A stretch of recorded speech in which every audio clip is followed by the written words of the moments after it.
They say the left hand, it drop mountains. They say the right hand, be slaying dragons. The untouchable True School Sports Empire. And y'all know the rest, man. Now listen, guys, this is my official post-fight review for Thanongsak Simsri versus Sergio Mendoza this morning out there in Japan. And your result of the fight is a very shocking 2-round demolition job. Thanongsak Simsri stops, beats up, and we have to call a spade here. He absolutely positively exposed Sergio Mendoza Cordova, and in the process, he actually winds up exposed. True School Sports exposed, because I was very bullish on Sergio Mendoza Cordova. You know, I learned who he was back in October of last year when I was in training camp with Yugo Osaki in the Bay Area, and I was studying the light flyweight division a bit more. He was one of the guys that really stuck out to me, even though he hadn't fought no competition to speak of. He was very active. You know, tall, rangy southpaw, could punch with both hands. I really thought this was going to be a fight where Mexico would have a new world champion. And I definitely underestimated Simsri. And you look at Simsri, right?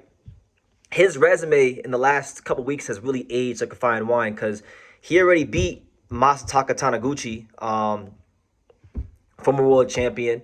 He already beat Christian Arnetta for the title. He actually wound up beating Miguel Fajardo, who just knocked out Tobias Reyes in like 70 seconds, right? And now he's knocked out one of the most dangerous young contenders of the division. And he didn't just knock him out. It was dominant. There wasn't many moments to speak of from Sergio Mendoza Cordova. Simsri just really, the physical strength, the accuracy, it was too much for Cordova. And Cordova got really found out here. You know, he had fought a lot of soft competition.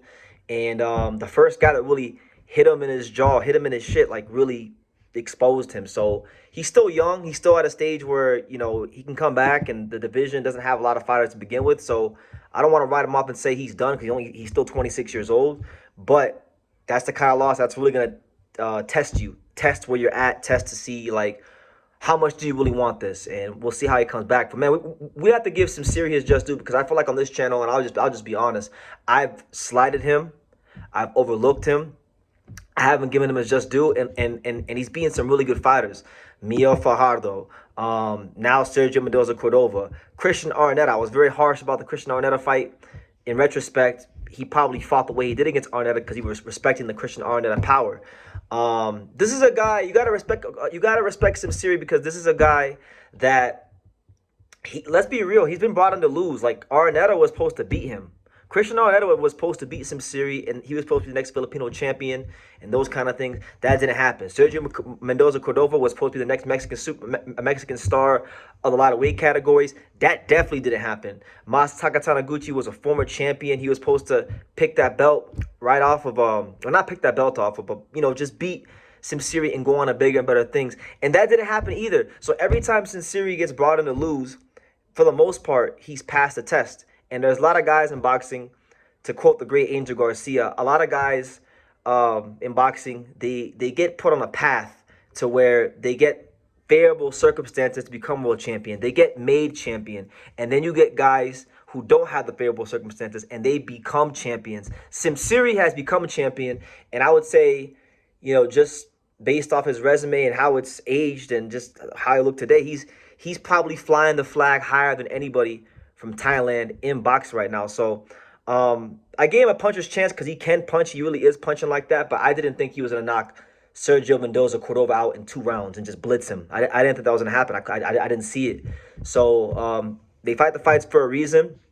And I think we've now reached the stage where, like, I used to say that Simseri was the weakest champion of the guys at light flyweight, and I got to really change my stance. Because truth be told, I mean, you look at Rene Santiago, you look at Shokichi Iwata, and then you look at Simseri.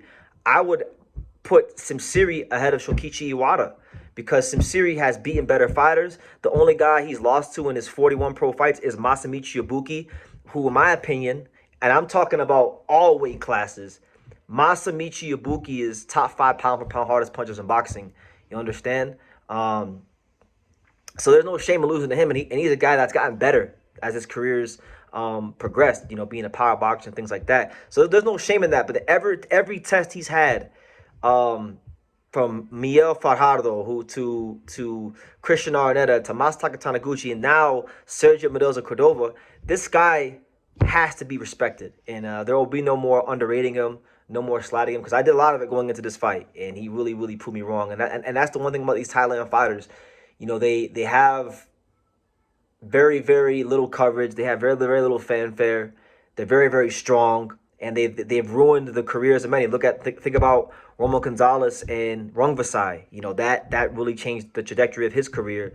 Look at Chiquita Gonzalez. He had a fight against a guy from Thailand. I can't remember his name, but it was a 1995 Red Magazine Fight of the Year. He got destroyed in that fight. So these Thailand fighters, they're not going to be the most skillful guys, but they really got them bricks, and they come from real poverty, and they're really hungry to get to the top and succeed. And Simseri seems to be no different. So yeah, I'm really just genuinely haven't seen an underdog perform like that in a couple years now. And to be honest, like I said, Sinceri to me has to, like, if you didn't respect the guy coming into this fight, if you overlooked him coming into this fight, you can't overlook him anymore. And the way I see it, you know, I would say that Sinceri versus Rene Santiago is the fight to make in the light flyweight division. You know, Sinceri has proven himself against real live competition, and he's been brought in to lose, and he wasn't made champion. He became champion. It's two different things, you know.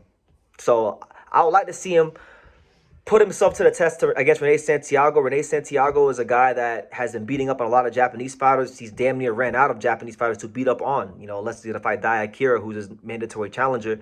But I want to see Rene Santiago try to really unify this division. And I think Sinceri would be a good test for him. Sinceri's really punching like that. Sinceri has been tested probably more than anybody in this division against all odds, and he just continues to find ways to win. So I think that'd be a great fight between a real counterpuncher and a very rugged, heavy-handed, just crafty volume puncher in Sinceri. And you know, as for Sergio Mendoza Cordova, I'm really intrigued to see how he's gonna go ahead and bounce back. Like I said, you know, when I was in camp with Yugo Osaki, and he was and once upon a time he was ranked one of the highest light flyweights in the division. He was one of the guys I was like, damn, he's gonna be a hard guy to beat. He's gonna be a hard guy to knock off. And you know, I thought he was gonna beat Sinceri, and that didn't happen. So it goes to show you, they fight the fights for a reason. And from this day forward, we declare on True School Sports, we will never ever underestimate Sinceri ever again. And I'll leave it at that. Guys. Leave your comments down below. Make sure you guys take the time to subscribe. You know, thank you guys for all the support on the channel. I know it's been like a really slow time with training camp and things like that. So gonna definitely develop some consistency here. But thank you guys for sticking with me. And yeah, give me your thoughts down below. What did you make of Sinceri versus Cordova? I'm genuinely, like, I don't get shocked many times in boxing, but I'm like genuinely shocked with how dominant and how much of a one-sided ass beating this was for Sinceri to Cordova. I mean, he took the belt out and made it a very short night for the young Mexican fighter. So we'll see how he comes back. But leave your comments down below. Make sure you guys take the time to subscribe. And like I say in every single one of these videos, you can love me or you can hate me, but I'm just a kid from Dang It. So until next time, take care, guys. Want to say hello? Say hello. Can you say hi, boxing world? Hi, boxing world. Can you say True School Sports? Truth? Oh. Can you say True School Sports? Say True School Sports. Can you say The Untouchable? Can you say The Home of Boxing? The Home of Boxing.